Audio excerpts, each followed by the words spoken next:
में gamma blast क्या होता है, कैसे एक्सपायरी के दिन 10 रुपए का प्रीमियम 100 रुपए तक चली जाती है, और हम कैसे एक्सपायरी के दिन ट्रेड कर सकते हैं और एक अच्छी प्रॉफिट बना सकते हैं। और इस वीडियो में मैं अपना स्ट्रेटजी भी शेयर करूंगा कि कैसे मैं एक्सपायरी के दिन ट्रेड करता हूं। तो ये वीडियो ट्रेडर्स के लिए काफी इंपॉर्टेंट होने वाली है। तो आगे बढ़ने से पहले इस वीडियो को लाइक जरूर कर दीजिए और चैनल को सब्सक्राइब कर लीजिए, क्योंकि आने वाले समय में मैं आपके लिए ऐसे ही इंफॉर्मेटिव वीडियो लाता रहूंगा। तो सबसे पहले हम समझते हैं गामा ब्लास्ट क्या होता है। तो एक्सपायरी के दिन कई बार ऐसा होता है कि 10 रुपए की प्रीमियम एकदम से 100 रुपए तक चली जाती है, लेकिन कई सारे बिगिनर्स ट्रेडर को इसके पीछे की कारण के बारे में पता नहीं होती है, इसलिए इसे गैम्बलिंग की तरह देखते हैं और जीरो हीरो ट्रेड का नाम देते हैं। पर एकदम से प्रीमियम में आई इस तेज मूवमेंट के पीछे कारण गामा ब्लास्ट है, जो प्रीमियम को अचानक से बढ़ा देती है। तो आइए जानते हैं गामा ब्लास्ट क्यों होती है। तो गामा ब्लास्ट को समझने के लिए हमें डेल्टा और गामा, ये दो ग्रीक्स को हमें समझना होगा। तो पहले हम डेल्टा को समझते हैं। डेल्टा ऑप्शन का एक महत्वपूर्ण ग्रीक है जो ये बताता है कि ऑप्शन के प्रीमियम में कितनी चेंज होगी। जैसे निफ्टी या बैंक निफ्टी के प्राइस में 1 पॉइंट की मूवमेंट होती है, तो प्रीमियम कितना बढ़ेगा। कॉल ऑप्शन की बात करें तो वो हमेशा 0 से 1 के बीच मापी जाती है, वही पुट ऑप्शन -1 से 0 के बीच में मापी जाती है। आइए इसे एक एग्जाम्पल के रूप में देखते हैं। तो मान लीजिए निफ्टी अभी 25,000 के लेवल पर ट्रेड कर रही है और आपके पास एक कॉल ऑप्शन है जिसका डेल्टा 0.75 है। इसका मतलब यह है कि अगर निफ्टी के प्राइस में 1 पॉइंट का मूव होता है, जैसे 25,000 से 25,001 होता है, तो आपके ऑप्शन का प्रीमियम 0.75 से चेंज होगा। यानी अगर निफ्टी 100 पॉइंट्स बढ़ती है, आपका ऑप्शन प्रीमियम 75 पॉइंट से बढ़ेगा। यानी मान लीजिए आप निफ्टी में अभी 25,000 के स्ट्राइक प्राइस पर एक कॉल ऑप्शन की प्रीमियम को खरीदा है, जिसकी कीमत अभी 100 रुपए है और डेल्टा 0.75 है, और निफ्टी 25,000 से बढ़कर 25,100 तक जाती है, तो आपके प्रीमियम 100 रुपए से बढ़कर 175 रुपए हो जाएगी। तो इस तरह ऑप्शन में डेल्टा काम करती है। अब आइए गामा को समझते हैं। तो जिस तरह डेल्टा ऑप्शन की प्रीमियम को बढ़ाता है, उसी तरह गामा डेल्टा को बढ़ाता है। तो आइए एक एग्जाम्पल से समझते। जैसे मान लीजिए निफ्टी में 25,000 के लेवल पर गामा 0.005 है, तो अगर निफ्टी 25,000 से 25,100 तक जाती है तो गामा की वैल्यू 100 मल्टीप्लाई बाई गामा की वैल्यू होगी, यानी 0.0005 मल्टीप्लाई बाई 100, और जो वैल्यू आती है वो डेल्टा की वैल्यू के साथ जुड़ जाती है। यानी डेल्टा की वैल्यू 0.5 प्लस गामा की वैल्यू में ऐड हो जाएगी, और अगर मार्केट 100 पॉइंट मूव करेगी तो हमारे प्रीमियम में इतना चेंज होगा। तो आप लोगों को ये थोड़ा कॉम्प्लिकेटेड लग रहा होगा, क्योंकि लाइव मार्केट में हम इतनी कैलकुलेशन तो नहीं कर सकते, इसलिए मैंने जो भी बताया हो उसे एक बार समझ लीजिए, क्योंकि लाइव मार्केट में इतनी कैलकुलेशन की कोई जरूरत नहीं है। आइए इसे और सिंपल भाषा में समझते हैं। तो आउट ऑफ द मनी की गामा सबसे कम होती है, वही एट द मनी की गामा सबसे अधिक होती है, और प्राइस जैसे जैसे डीप इन द मनी में जाती है तो गामा की वैल्यू घटने लगती है। वही डेल्टा की आउट ऑफ द मनी में सबसे कम होती है, और प्राइस जैसे जैसे इन द मनी में जाती है तो उसकी वैल्यू बढ़ने लगती है। आइए समझते हैं एक्सपायरी के दिन गामा ब्लास्ट क्यों होती है। तो आपको यह जानना जरूरी है कि गामा ब्लास्ट के पीछे बड़े प्लेयर ही होते हैं।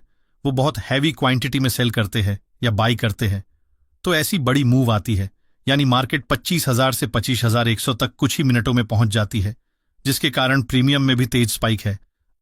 आइए अब जानते हैं गामा ब्लास्ट को हम कैसे ट्रेड कर सकते हैं। तो गामा ब्लास्ट एक्सपायरी के दिन मोस्टली 2 से 3 बजे के बीच में ही होती है। इसे अगर आप डीप में समझना चाहते हो तो ऑपरेटर की माइंड से सोचना पड़ेगा। वो सस्ते प्राइस पर खरीदते हैं और महंगे में बेचकर प्रॉफिट बनाते हैं। उसी तरह आपको भी एक्सपायरी के दिन ये ध्यान रखना होगा कि आप कभी बढ़े हुई प्राइस में एंट्री न बनाएं। मतलब अगर प्राइस एक स्पाइक के साथ बढ़कर एकदम से 5 या 6 रुपए वाला प्रीमियम 30 या 40 रुपए तक पहुंच जाती है, और अगर आप बीच में एंट्री बनाते हैं तो आपको एक बहुत बड़ा लॉस लेना पड़ सकता है। इसलिए जब भी प्राइस में स्पाइक आए तो आप हमेशा रिटेस्ट का वेट कीजिए और प्राइस को थोड़ी अस्थिर होने दीजिए, तब आप अपनी एंट्री बना सकते हो। आइए अब जानते हैं एक्सपायरी डे के दिन ट्रेड करते समय हमें किन किन बातों का ध्यान रखना चाहिए। पहला, अंडरस्टैंड टाइम डीके।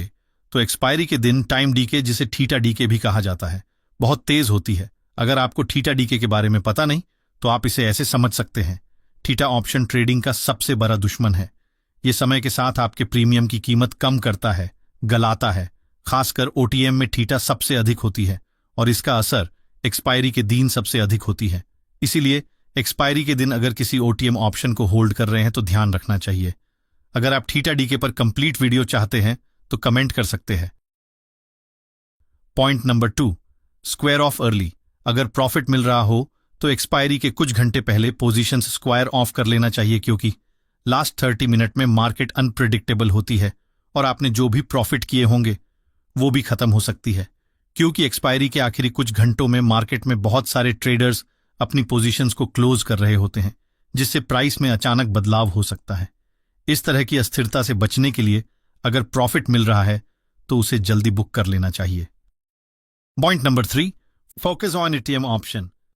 एक्सपायरी के नजदीक आने पर एट द मनी ऑप्शंस में ट्रेडिंग के अच्छे मौके मिलते हैं। एटीएम ऑप्शंस वे होते हैं जिनका स्ट्राइक प्राइस वर्तमान मार्केट प्राइस के करीब होता है। इन ऑप्शंस में सबसे ज्यादा लिक्विडिटी होती है और इनके प्राइस मूवमेंट्स पर ज्यादा असर पड़ता है। इससे आपको अच्छी ट्रेडिंग के अवसर मिलते हैं, क्योंकि ये ऑप्शंस मार्केट की दिशा के प्रति संवेदनशील होते हैं। एटीएम ऑप्शंस में तेजी से प्रॉफिट होने की संभावनाएं होती हैं, लेकिन समय पर एग्जिट करना भी उतना ही महत्वपूर्ण होता है।